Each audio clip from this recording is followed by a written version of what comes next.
Hi friends, मैं हूं सौरभ पाठक।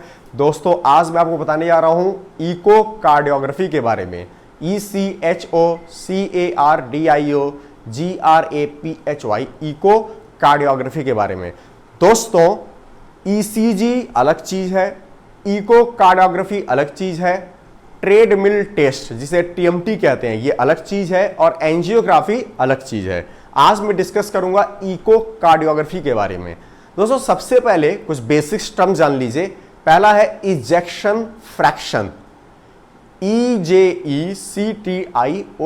Ejection fraction. ये क्या होता है दोस्तों? ध्यान से देखिए। सपोज कीजिए ये मेरा हार्ट है, इस मेरे हाथ को हार्ट समझ लीजिए। ये हार्ट ऐसे चलता है, contract relax, contract relax, contract relax, contract relax, ये हुआ।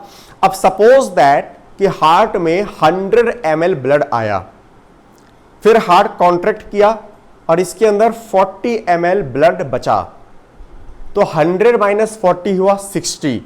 तो 40 ml ब्लड हार्ट के अंदर है, तो इजेक्ट, इजेक्ट मतलब फेंकना, फेंकना। तो इजेक्ट कितना किया? Yes, 60 ml। तो 100 ml आया, 40 ml इसने रख लिया, 60 ml इजेक्ट किया। तो जो ये 60 ml इजेक्ट किया है इसी को कहते हैं इजेक्शन फ्रैक्शन। देखिए, फिर से देखिए, कॉन्ट्रैक्ट रिलैक्स, कॉन्ट्रैक्ट किया रिलैक्स किया, 100 ml ब्लड आया, कॉन्ट्रैक्ट किया, 40 ml ब्लड रखा, 60 ml फेंक दिया, इसे कहेंगे ejection fraction. Normal ejection fraction 60 से 65% होता है। ठीक है। दूसरा टर्म दोस्तों जान लीजिए कि हार्ट के 4 चैम्बर्स होते हैं। मैं आपको डायग्राम के माध्यम से दिखाता हूं। ये देखिए दोस्तों, हार्ट के 4 चैम्बर्स होते हैं। पहला है लेफ्ट एट्रियम, लेफ्ट एट्रियम। दूसरा है right atrium, left atrium, right atrium, left ventricle, right ventricle. देखिए दोस्तों, हार्ट के 4 चैम्बर्स होते हैं। आई थिंक आपको साफ दिख रहा होगा, 4 चैम्बर्स। और हार्ट में वॉल्स भी होती हैं। यहां होती है बाइकस्पिड या मिट्रल वॉल्व, बाइकस्पिड और मिट्रल, MITRL, मिट्रल वॉल्व भी कहते हैं। और राइट एट्रियम और राइट वेंट्रिकल के बीच में होती है एक ट्राइकस्पिड वॉल्व। पल्मोनरी वॉल्व भी होती है, एओर्टिक वॉल्व भी होती है, जो मैं यहां नहीं दिखा पा रहा हूं। तो आपको मैं 2 वॉल्व दिखा रहा हूं। बाइकस्पिड या मिट्रल वॉल्व यहां होती है लेफ्ट एट्रियम और लेफ्ट वेंट्रिकल के बीच में, और tricuspid valve right atrium and right ventricle के बीच में होती है। हार्ट का ये पोर्शन बेस कहलाता है, बेस, BASE, बेस। और नीचे वाला पोर्शन एपेक्स कहलाता है। दोस्तों ध्यान से देख लीजिए, एपेक्स, बेस, एपेक्स और चैम्बर्स। 4 चैम्बर्स होते हैं, 4 चैम्बर, राइट। दोस्तों, जो 4 चैम्बर्स होते हैं हार्ट के, अब ये समझिए कि इकोकार्डियोग्राफी के बारे में आते हैं कि इकोकार्डियोग्राफी क्यों करते हैं। यह एक टेस्ट है। सबसे पहले इकोकार्डियोग्राफी क्या है? दोस्तों, हम सब ने एब्डोमेन का अल्ट्रासाउंड कराया होगा। अब जानते हैं एब्डोमेन का अल्ट्रासाउंड होता है। तो सिंपल भाषा में बोलूंगा कि अल्ट्रासाउंड ऑफ हार्ट, हार्ट का, हृदय का अल्ट्रासाउंड इकोकार्डियोग्राफी कहलाता है। हृदय का अल्ट्रासाउंड ही इकोकार्डियोग्राफी कहलाता है। इकोकार्डियोग्राफी क्यों करते हैं? इकोकार्डियोग्राफी करते हैं हार्ट के चैम्बर्स, जो मैंने आपको 4 चैम्बर्स दिखाए, वो कैसे काम कर रहे हैं, उनका साइज कितना है, और साथ में इजेक्शन फ्रैक्शन कितना आ रहा है। दोस्तों, मोस्टली इन 4 चैम्बर्स में से लेफ्ट वेंट्रिकल का इजेक्शन फ्रैक्शन देखा जाता है। मैंने आपको अभी बताया दोस्तों, लेफ्ट वेंट्रिकल, लेफ्ट वेंट्रिकल, ये देखिए लेफ्ट वेंट्रिकल, देखा दोस्तों आपने? तो लेफ्ट वेंट्रिकल का इजेक्शन फ्रैक्शन देखा जाता है। आप इकोकार्डियोग्राफी का टेस्ट कराएंगे तो उसमें देखेंगे लेफ्ट वेंट्रिकुलर इजेक्शन फ्रैक्शन लिखा होगा, LVEF। तो मोस्टली लेफ्ट वेंट्रिकल का ही इजेक्शन फ्रैक्शन देखा जाता है।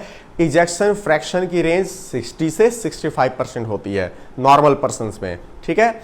अब दोस्तों, इकोकार्डियोग्राफी से हमें मालूम चलेगा कि चैम्बर्स की साइज क्या है, वो किस तरह से काम कर रहे हैं, वॉल्व्स किस तरह से काम कर रहे हैं, इजेक्शन फ्रैक्शन क्या है। अब मान लीजिए कि जैसे सपोज रीगर्गिटेशन हो रहा है। रीगर्गिटेशन का मतलब ये होता है कि मान लीजिए कि एट्रियम में, सपोज दोस्तों ये एट्रियम है, एट्रियम यहां पे ब्लड आया, अब ये यहां कॉन्ट्रैक्ट करके यहां पर ब्लड को भेजा, तो यहां से ये जैसे ही यहां ब्लड भेजेगा, लेफ्ट एट्रियम मान लीजिए लेफ्ट वेंट्रिकल में ब्लड भेजा, तो यह वॉल्व तुरंत बंद हो जाएगी। जब बंद हो जाएगी तो जो लेफ्ट वेंट्रिकल में ब्लड आया है उसका बैक फ्लो लेफ्ट एट्रियम में नहीं होगा। उसी तरह से राइट एट्रियम है, राइट एट्रियम में ब्लड आया और इसने अब ब्लड को राइट वेंट्रिकल में दिया, तो राइट वेंट्रिकल में आने के बाद अगर ये वॉल्व बंद हो जाएगा तो ब्लड जो है बैक फ्लो नहीं होगा राइट एट्रियम में, ठीक है।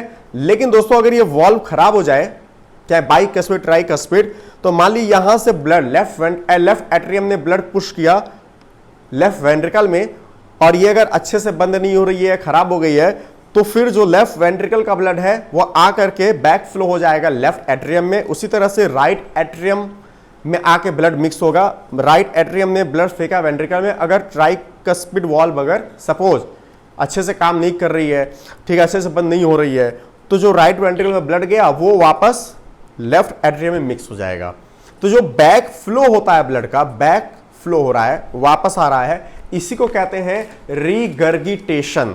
रीगर्गिटेशन तो इकोकार्डियोग्राफी में यह भी पता लग जाता है कि रीगर्गिटेशन तो नहीं हो रहा है, तो इसमें हार्ट के जो चैम्बर्स हैं वो किस तरह से काम कर रहे हैं, उनकी साइज क्या है, इजेक्शन फ्रैक्शन क्या है, और हार्ट के जो वॉल्व हैं वह सही से काम कर रहे हैं नहीं, ये मालूम चलेगा। दोस्तों जब हार्ट अटैक होता है, तो जब भी हार्ट अटैक होता है तो उसमें जिस पोर्शन में हार्ट में अटैक होगा, हार्ट के जिस पोर्शन में हार्ट अटैक होगा वो पोर्शन काम करना बंद कर देगा। मान लीजिए यह हार्ट है, इसका यह पोर्शन काम करना बंद कर दिया, पहले ये ऐसे कॉन्ट्रैक्ट हो रहा था, अब ये पोर्शन काम करना बंद कर दिया, तो अब कितना कॉन्ट्रैक्शन हो रहा है, देखिए घट गया ना। फिर देखिए ये अगर ये भी डैमेज हो गया तो देखिए ये कॉन्ट्रैक्ट कर रहा है। इसका मतलब ये हुआ कि जितना पोर्शन डैमेज हो जाएगा हार्ट अटैक से, फिर वो इजेक्शन फ्रैक्शन को घटाएगा, क्योंकि उतना ही कम हार्ट की मसल काम करेंगी। हार्ट के मसल को कार्डियक मसल कहते हैं, तो ये उतना ही काम करेंगे, जितना काम करेंगी ये उतना ही कम इजेक्ट करेंगी ब्लड को, जितना कम इजेक्ट करेंगी ब्लड को उतना ही कम इजेक्शन फ्रैक्शन आएगा, ठीक है। दोस्तों हार्ट अटैक में मान लीजिए कि आगे वाला पोर्शन अगर डैमेज हुआ है तो उसे कहते हैं एंटीरियर वॉल हाइपोकाइनेसिया, और अगर पीछे वाला वॉल हुआ है डैमेज हार्ट अटैक से तो कहेंगे पोस्टीरियर वॉल हाइपोकाइनेसिया। हाइपो मींस लो या रिड्यूस, काइनेसिया मींस मूवमेंट, ठीक है, तो लो मूवमेंट या रिड्यूस मूवमेंट। तो आप ये समझ गए हार्ट अटैक में क्या होता है। दूसरी दोस्तों बीमारी होती है cardiomyopathy. Cardio means heart, myo means muscle, pathy means disease, यानी हार्ट मसल डिजीज, उसे कार्डियोमायोपैथी कहते हैं। कार्डियोमायोपैथी में क्या होता है, जैसे पूरा ये हार्ट है तो हार्ट में ग्लोबल हाइपोकाइनेसिया होता है, मतलब यहाँ की सारी मसल में रिड्यूस्ड जो उसकी मसल्स होती हैं, हाइपोकाइनेसिया रिड्यूस्ड मूवमेंट होता है, मतलब पूरी की पूरी। अगर कार्डियोमायोपैथी है तो हार्ट की जितनी भी मसल्स हैं उनमें हाइपोकाइनेसिया होगा, मतलब ग्लोबल हाइपोकाइनेसिया मिलेगा। किसमें? कार्डियोमायोपैथी में। ये बहुत स्लोली कॉन्ट्रैक्ट करेंगी सारी की सारी मसल्स, लेकिन हार्ट अटैक में जो पोर्शन डैमेज हुआ है, यानी जहां इन्फार्क्ट हुआ है, वही पोर्शन काम नहीं करेगा। लेकिन कार्डियोमायोपैथी में पूरी की पूरी मसल काम नहीं करेंगी। और जब ये देखिए कार्डियोमायोपैथी में भी सारी मसल में हाइपोकाइनेसिया हो गया, ग्लोबल हाइपोकाइनेसिया हो गया, तो इससे क्या होगा, ग्लोबल हाइपोकाइनेसिया से ये धीरे धीरे कॉन्ट्रैक्ट कर रही है, तो इसमें क्या होगा, इजेक्शन फ्रैक्शन घट जाएगा। तो हार्ट अटैक में भी इजेक्शन फ्रैक्शन घटेगा, कार्डियोमायोपैथी में भी घटेगा। और इकोकार्डियोग्राफी से यह पता लगाया जा सकता है कि पेशेंट को हार्ट अटैक हुआ या नहीं, या कार्डियोमायोपैथी की समस्या है या नहीं है। और इजेक्शन फ्रैक्शन जो होता है वो पंपिंग फंक्शन ऑफ हार्ट को बताता है। हार्ट कितना पंप कर रहा है प्रॉपरली, वो इजेक्शन फ्रैक्शन से ही पता चलता है। तो दोस्तों इजेक्शन आपको मैंने बताया, इकोकार्डियोग्राफी से हार्ट के जो चैम्बर्स हैं उनका साइज, वो कैसे फंक्शन करते हैं, वॉल्व कैसे फंक्शन करती है, और इजेक्शन फ्रैक्शन को पता लगाया जा सकता है। इजेक्शन फ्रैक्शन को पता लगाते हैं, इजेक्शन फ्रैक्शन को पंपिंग फंक्शन ऑफ हार्ट कहते हैं। और हार्ट अटैक में और कार्डियोमायोपैथी में इजेक्शन फ्रैक्शन घट जाता है। दोस्तों एक चीज और ध्यान रखिए कि इकोकार्डियोग्राफी से कितना ब्लॉकेज है, कितना परसेंट ब्लॉकेज है, ये नहीं पता लगाया जा सकता। इकोकार्डियोग्राफी से ये चीज नहीं मालूम चलेगी। अगर आपको ब्लॉकेज का पता लगाना है तो उसके लिए टेस्ट होता है एंजियोग्राफी, ANGIOGRAPHY। एंजियोग्राफी से ही ब्लॉकेज का पता लगाया जा सकता है, इकोकार्डियोग्राफी से ब्लॉकेज का पता नहीं लगाया जा सकता है। तो दोस्तों ये था बेसिक्स इकोकार्डियोग्राफी के बारे में। दोस्तों मेरे हर वीडियो में कोशिश है कि मैं आपको मेडिकल टर्म की जगह पर ज्यादा से ज्यादा हिंदी में समझाऊं। ये मेरी हर वीडियो में कोशिश है, भरपूर कोशिश है, ताकि आप लोग समझ सकें। ठीक है दोस्तों, मैं आप सभी से प्रार्थना करता हूं कि प्लीज मेरे चैनल को सब्सक्राइब कीजिए। Thank you.